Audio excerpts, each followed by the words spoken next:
그 나라 올라가서도 얼마나 좋으랴.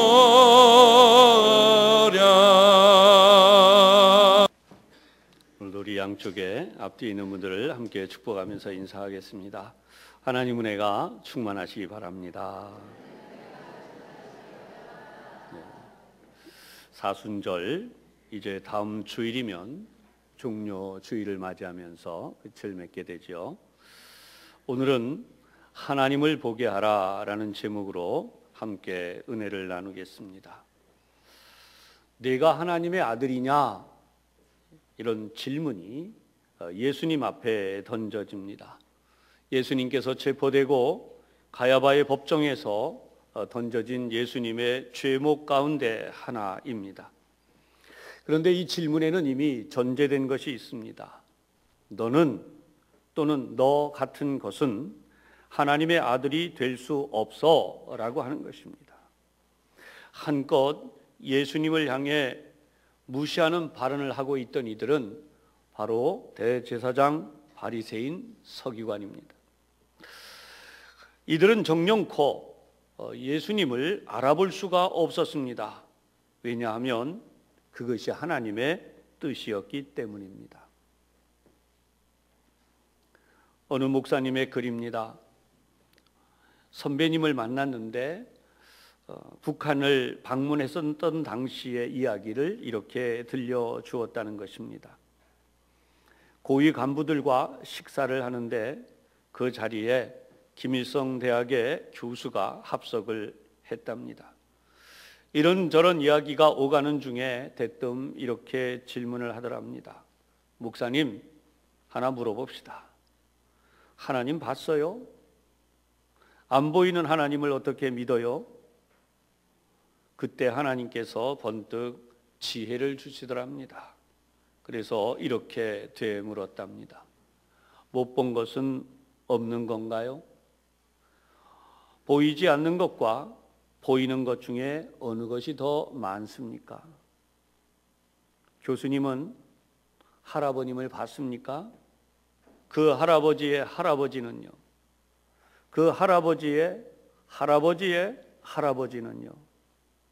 내가 못 봤으니 그 할아버지가 없는 건가요? 이 말에 그 교수의 얼굴이 노래지더라는 것입니다. 그때 옆에 있던 고위 간부가 어이 교수 동무 대답해 보라오 하고 재촉하더랍니다. 아무 말도 못하고 있는 교수에게 이 목사님이 계속 이야기를 했답니다. 철학에는 인과론이라는 게 있지 않습니까? 모든 사물과 사건에는 원인과 결과가 있다는 것이지요.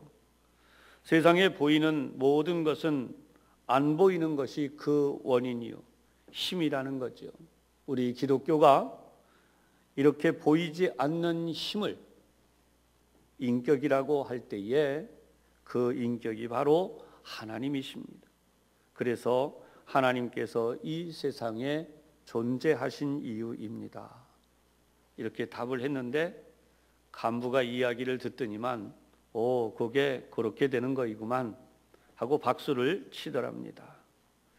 사랑하는 여러분, 방금 전에 질문해 드린 내용처럼 내가 하나님의 아들이냐라는 질문도 하나님을 우리에게 보이라라고 하는 바로 그 이야기이죠. 그런가 하면 오늘 성경 본문에 나타나고 있는 8절의 질문이 있습니다.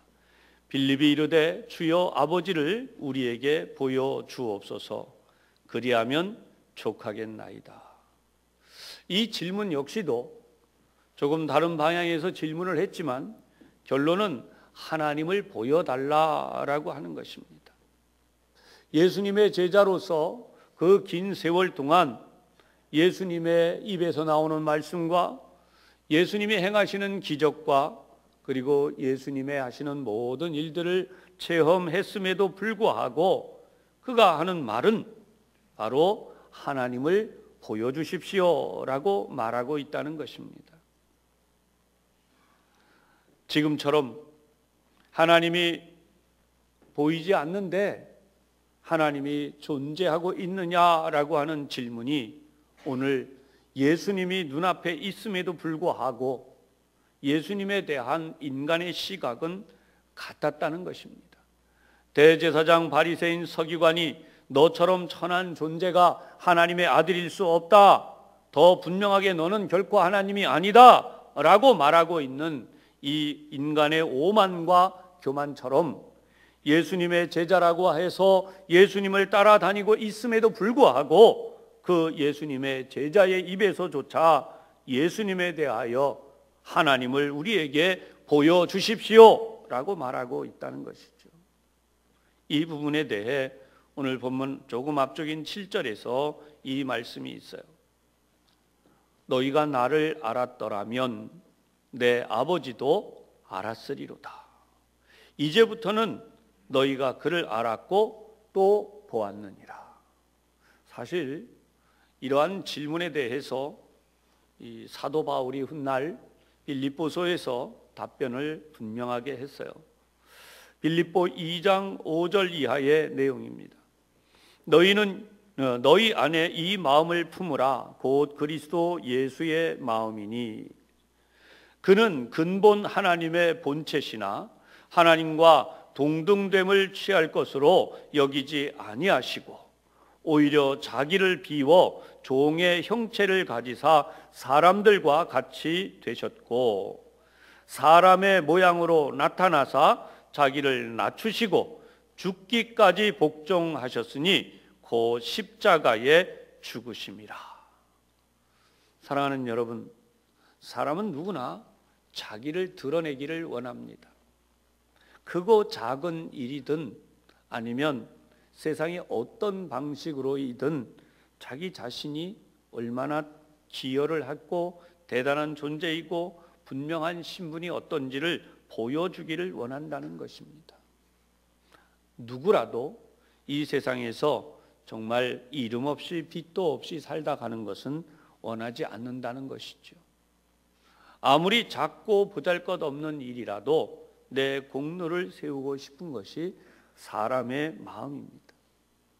그러나 예수님께서는 이러한 인간의 속성과는 달리 특별한 성품을 가지고 계시는데 그것이 오늘 빌립보서에서 말씀하는 내용, 근본 하나님의 본체라는 것입니다.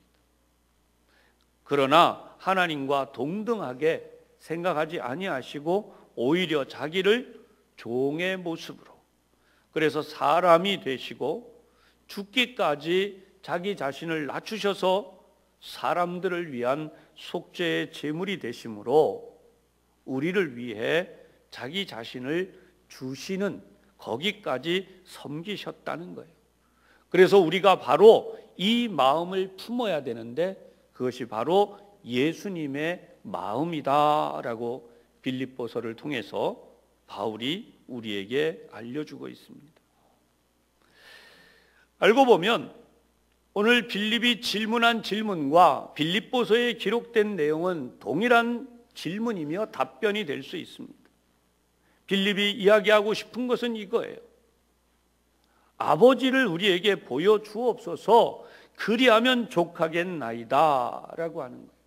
여기서 족하겠나이다 라고 하는 것은 명백한 해답을 얻겠습니다 라고 하는 것이죠.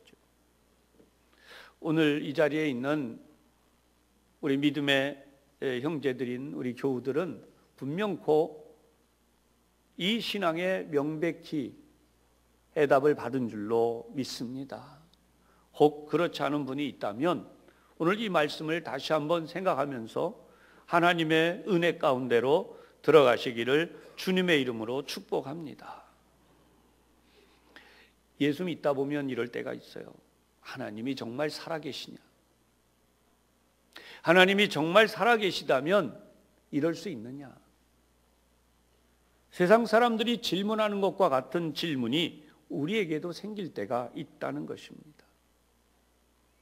세상의 정의가 어디로 갔는지, 정말 하나님의 공의가 살아있는지, 세상의 사람들 사이에서 이런저런 질문들이 나오는 거죠. 왜 이런 고통을 당해야 되느냐? 왜 이런 어려움을 당해야 되느냐라고 하는 인간적 물음이 거기에 있는 것입니다. 종종 방송을 통해서 보여지지만 원치 않는 어려움 속에 있는 사람들, 전쟁과 기아와 그리고 고통 속에 주어진 사람들, 저 사람들이 무슨 죄가 있기에 저런 고난과 어려움을 겪어야 되느냐, 하나님이 계시다면 왜 그런가라는 이야기를 하죠. 그런데 그러한 부분에 대한 답이 우리에게 주어졌다는 사실도 우리는 분명히 알아야 되는 것입니다. 오늘 본문 9절과 10절에 나와 있는 답변은 예수님이 이 땅의 모든 사람들에게, 아니 우리와 우리의 모든 후손들에게 주님이 다시 오실 때까지 주신 진정한 하나님에 대한 답변이라는 것입니다. 9절에 이렇게 말씀합니다. 예수께서 이르시되 빌립아, 내가 이렇게 오래 너희와 함께 있으되 네가 나를 알지 못하느냐. 나를 본 자는 아버지를 보았거늘. 여러분, 기독교의 신비가 여기에 있습니다. 아니, 이 땅의 어떤 종교도 이러한 신비에 대하여 답을 줄 수가 없어요. 예수님을 본 자는 하나님을 보았다는 것입니다. 왜 그렇습니까? 앞에서 우리가 보았던 말씀처럼 예수님은 하나님과 같은 근본 본체를 가졌다. 그러나 인간이 되어서 낮은 형태로 우리와 같은 모습으로 이 땅에 오신 그 하나님에 대하여 인간들은 의심하기 시작했어요. 이유가 뭐예요? 사람이 생각하고 있는 하나님의 형상과 예수님의 형상은 너무나도 차이가 있었기 때문에. 지금도 그렇습니다. 하나님은 우리에게 자신을 드러내 보여주심에도 불구하고 우리는 하나님에 대한 의심을 품게 된다는 거죠. 하나님이 살아계시고 지금도 역사하시고 나에게 함께 하심을 우리들이 체험하기도 하지만 때로는 우리가 정말 하나님이 나와 함께 계신가? 라는 의심을 하게 된다는 거예요. 그때 주님은 오늘 이 본문을 통해 우리에게 말씀하고 계심을 분명히 깨달으시기를 바랍니다.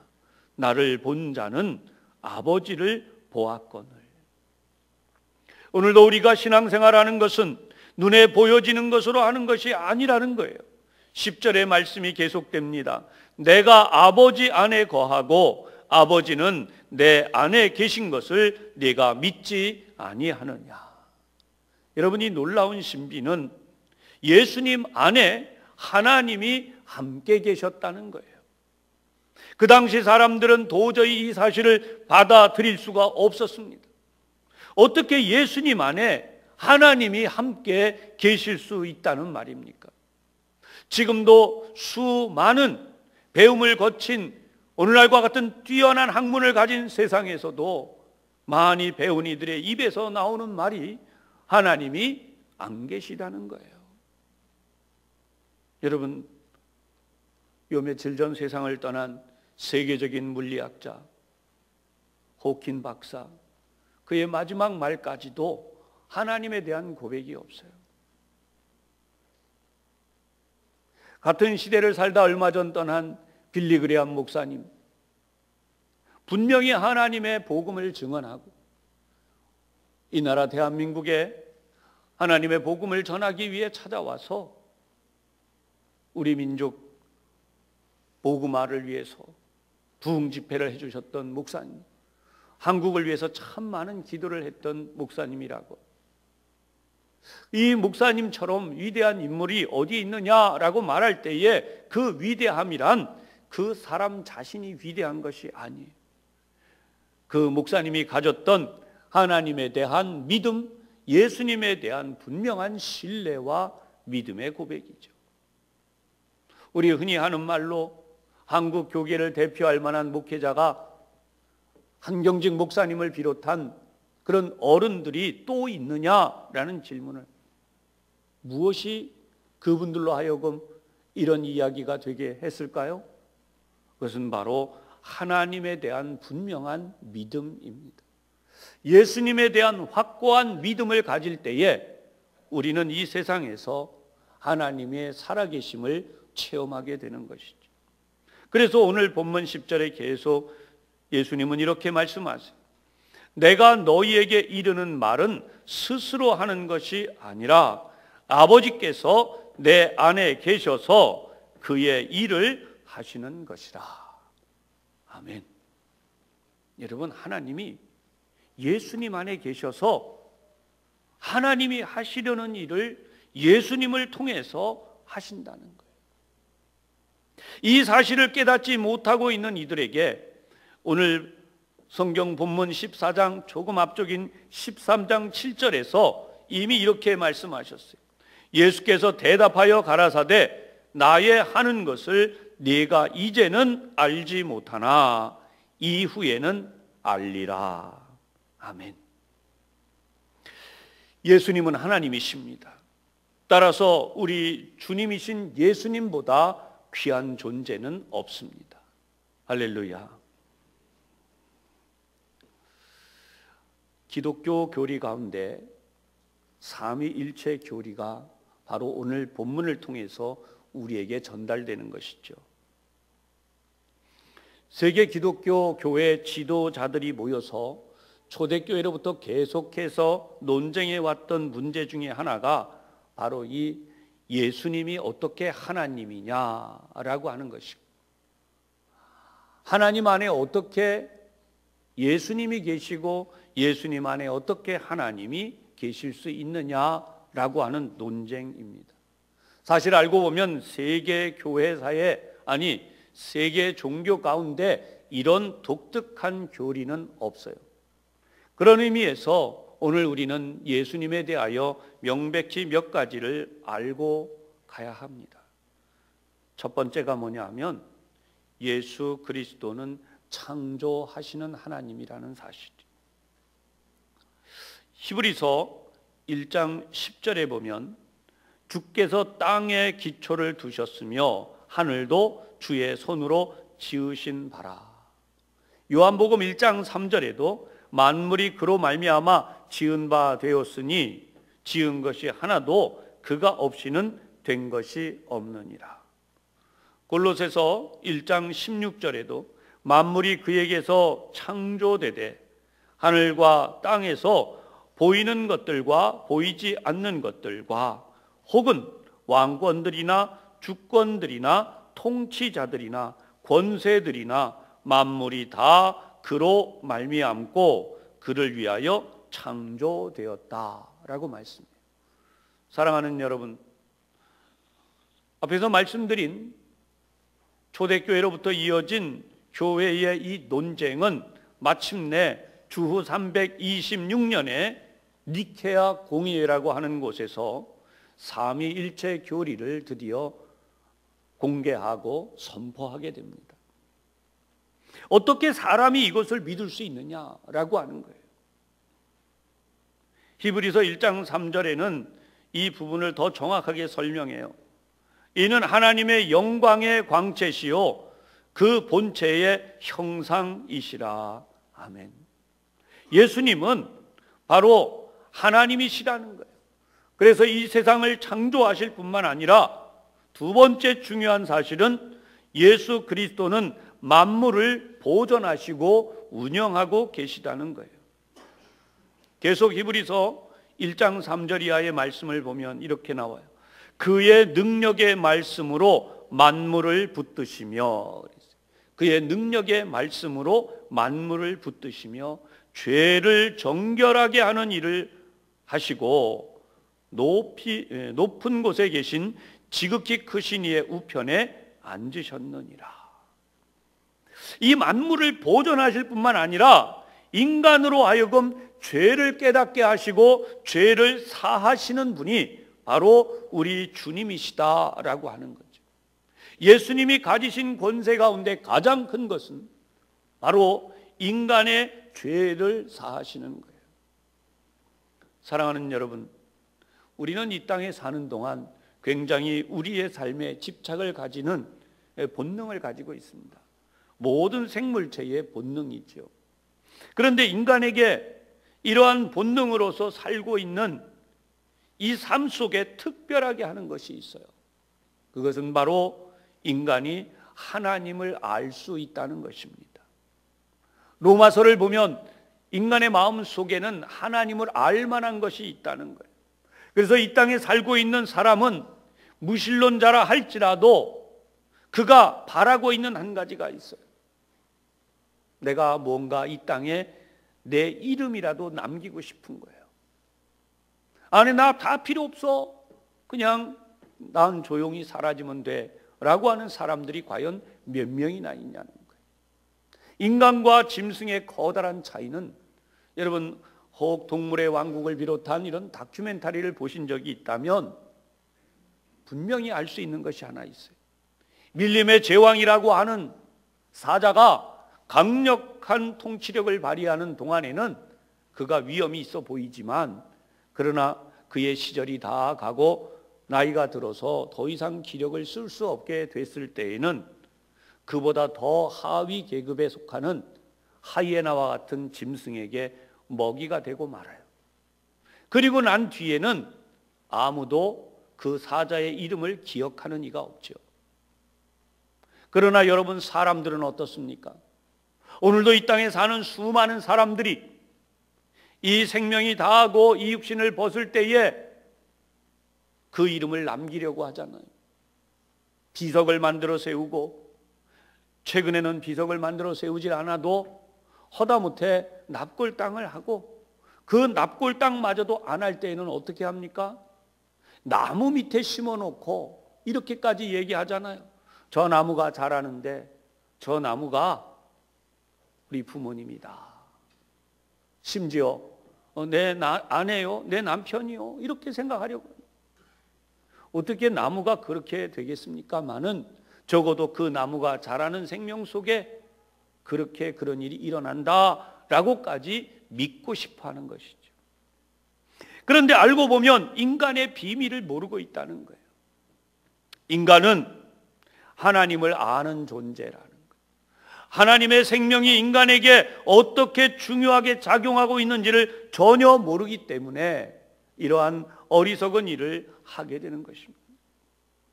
우리 주님은 하나님의 형상대로 지음받은 이 땅의 모든 인간들을 하나님께로 되돌리기 위하여 오신 분이십니다.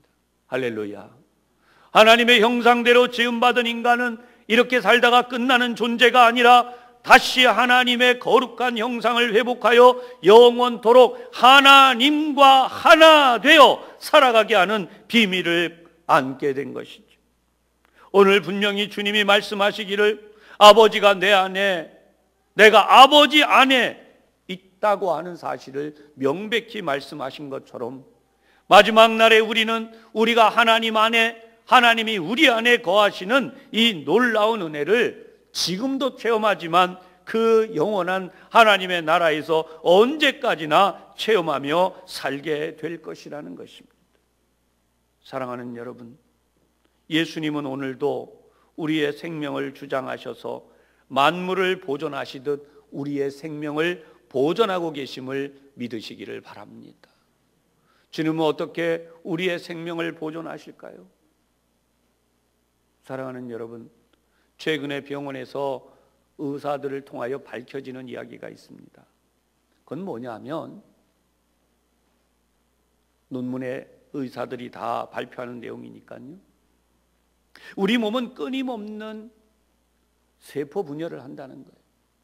그리고 우리 세포들은 끊임없이 죽어간다는 것입니다. 새로운 세포가 나오고 묵은 세포는 죽는 것이죠. 이럴 때 우리도 모르지만 그 속에 일어나는 작용들이 밝혀졌어요.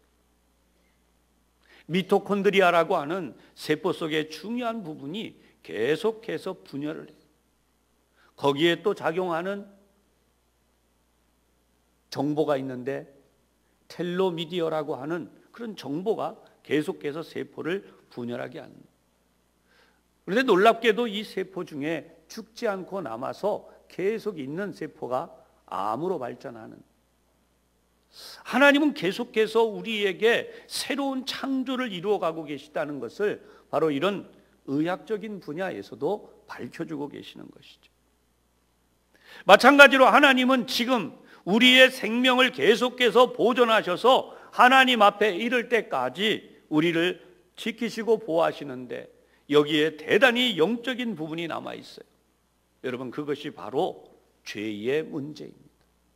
오늘도 이 세상의 수많은 사람들은 깨끗하고 거룩하고 아름다운 삶을 원해요. 깨끗하고 아름답고 거룩한 삶을 원하는데 왜 그런 삶을 살지 못할까요? 인간의 마음속에는 죄라고 하는 것이 들어와서 자리 잡게 되었고, 이 죄가 바로 하나님으로부터 떠나게 만든 그 무서운 형벌이랍니다. 하나님을 떠난 죄는 인간의 힘으로는 해결할 길이 없어요.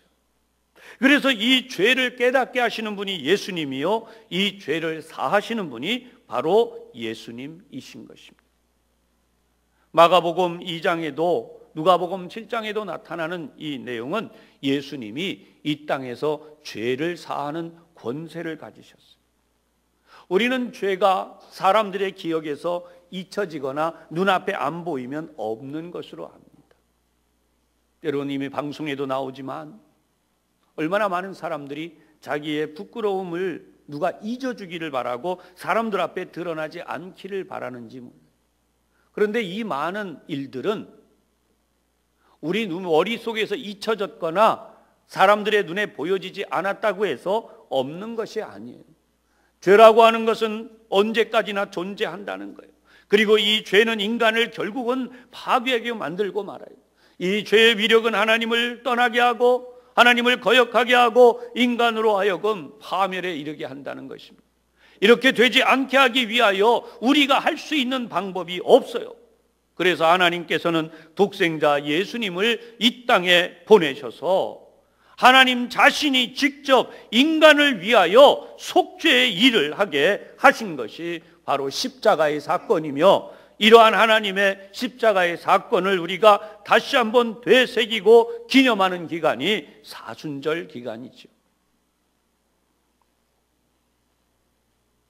예수님은 바로 우리를 대신하여 십자가의 죽으심으로 우리의 죄를 사하셨고 우리를 모든 죄로부터 자유하게 하신 것입니다. 할렐루야. 여러분, 이 사실을 오늘 명백히 믿으시기를 바랍니다.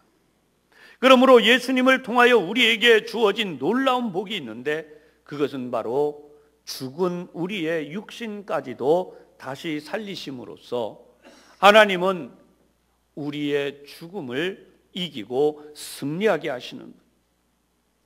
요한복음 6장 39절에도 요한복음 6장 44절에도 이 사실이 명백히 나타납니다. 우리 주님은 우리를 다시 살리심을 분명히 믿으시기를 바랍니다. 뿐만 아니라 예수님은 우리의 이 몸을 변화시켜서 완전히 하나님의 영광스러운 형체처럼 부활의 역사로 나타나게 하신다는 것입니다. 빌립보 3장 21절입니다. 그는 만물을 자기에게 복종하실 수 있는 자의 역사로 그랬어요.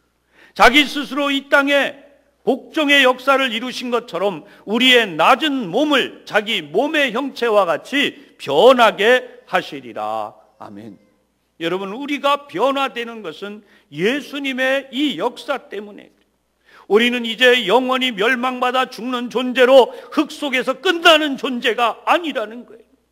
우리는 다시 살아날 뿐만 아니라 우리의 육까지도 하나님 앞에서 영원토록 살아가는 복을 받았는데, 이것이 바로 예수님을 통한 영원한 생명이 우리에게 주어졌기 때문이에요. 세상 사람들은 이 비밀을 몰라요. 아니, 이 비밀을 무시해버리죠. 오늘 이 자리에 있는 여러분들은 하나님의 이 놀라운 신비와 이 역사 앞에서 다시 한번 감격과 감사의 예배를 드릴 수 있기를 주님의 이름으로 축원합니다. 살아있는 사람과 죽은 사람, 우리는 물리적으로 이 땅에서 이야기하고 있어요.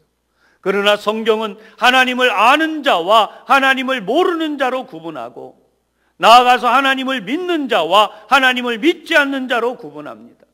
하나님을 믿는 자는 살아있는 자요, 하나님을 믿지 않는 자는 죽은 자입니다. 하나님을 믿는 자가 살아있듯이 오늘 하나님을 믿는 우리도 하나님 앞에서 살아있는 자로서 영원토록 살게 될 것을 확신하시기를 주님의 이름으로 부탁합니다. 요한복음 10장 28절 29절의 말씀입니다. 내가 그들에게 영생을 주노니 영원히 멸망하지 아니할 것이요 또 그들을 내 손에서 빼앗을 자가 없느니라. 그들을 주신 내 아버지는 만물보다 크심에 아무도 아버지 손에서 빼앗을 수 없느니라. 아멘. 요한복음 17장 2절에 또 한 곳 이렇게 나와요. 아버지께서 아들에게 주신 모든 사람에게 영생을 주게 하시려고 만민을 다스리는 권세를 아들에게 주셨음이로소이다. 아멘. 여러분, 이 성경의 말씀을 보면 이렇게 놀라운 신비로 가득 채워져 있다는 사실이에요. 이 사실을 골로새서 1장 15절에 다시 한번 설명합니다. 그는 보이지 않는 하나님의 형상이시오. 16절에 만물이 그에게서 창조되되 할렐루야. 하나님은 이런 역사를 보여주셨어요. 계속해서 17절에 보면 만물이 그 안에 함께 섰느니라. 예수님 안에 이 세상 만물이 다 회복이 되어진다는 거예요. 18절 그는 몸인 교회의 머리시라. 아멘. 여러분, 오늘도 우리가 교회에 모여서 예배하는 것은 예수님이 교회의 머리가 되시면서 그 예수님을 통하여 모든 만민이 만물이 하나님 안에서 다시 창조의 역사가 일어나고 회복의 역사가 일어나기 때문이죠. 세상의 사람들이 하나님의 복을 외면하고 모르는 이유는 바로 이 놀라운 영적 질서를 모르기 때문입니다. 오늘도 예배하는 우리들의 마음속에 하나님의 이 영적 질서에 대한 분명한 확신이 일어나기를 주님의 이름으로 축복합니다. 예배하는 자들에게 하나님의 창조의 역사가 일어납니다. 예배하는 자들에게 죄를 깨닫고 이 죄를 회개케 하심을 통하여서 죄가 해결되는 역사가 일어나게 됩니다. 예배하는 자들에게 하늘과 땅의 모든 복이 우리에게 주어지는 역사가 다시 한번 일어나게 되는 것입니다. 그러므로 예배할 때에 우리 모든 인간들을 향한 하나님의 복이 회복이 되어 하늘의 문이 열려서 하늘의 모든 신령한 복이, 이 땅의 문이 열려서 이 땅의 모든 행복의 문과 기름진 복이 하나님의 자녀들에게 다시 한번 주어지게 되는 것입니다. 그러므로 성경은 명백하게 이 말씀을 해요. 골로새 1장 19절입니다. 아버지께서는 모든 충만으로 예수 안에 거하게 하시고 할렐루야. 세상의 모든 우리의 갈급하고 갈구한 이 모든 것들이 예수님 안에 거하게 되는 것입니다. 그러므로 예수님보다 귀한 것은 없습니다. 할렐루야. 오늘 세상이 말하는 하나님을 보게 하라.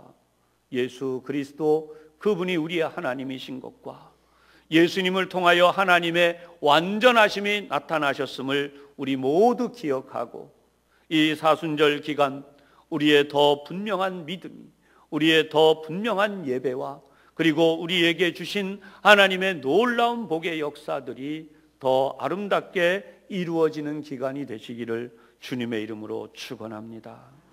기도하겠습니다. 의심과 두려움으로 가득 찬 땅에서 하나님을 알 수 있는 지혜를 주시고 하나님의 주시는 그 놀라운 복을 통하여 이 어둡고 힘든 세상을 다시 한번 하나님의 주시는 복으로 살아가게 하여 주신 하나님 아버지께 영광을 올려드립니다. 이 시간 세상이 하나님을 보게 하라는 외침이 있을 때에 우리들 자신도 함께 그런 생각을 가지고 있었음을 고백하며 이제 예수님을 통하여 완전하신 하나님, 우리 가운데 역사하시는 하나님을 다시 한번 확인하고 믿게 하시니 감사를 드립니다. 이제 이 확신한 믿음으로 두려움 없이 담대하게 세상을 이기며 살아가게 하여 주옵소서. 예수님 이름으로 기도하옵나이다.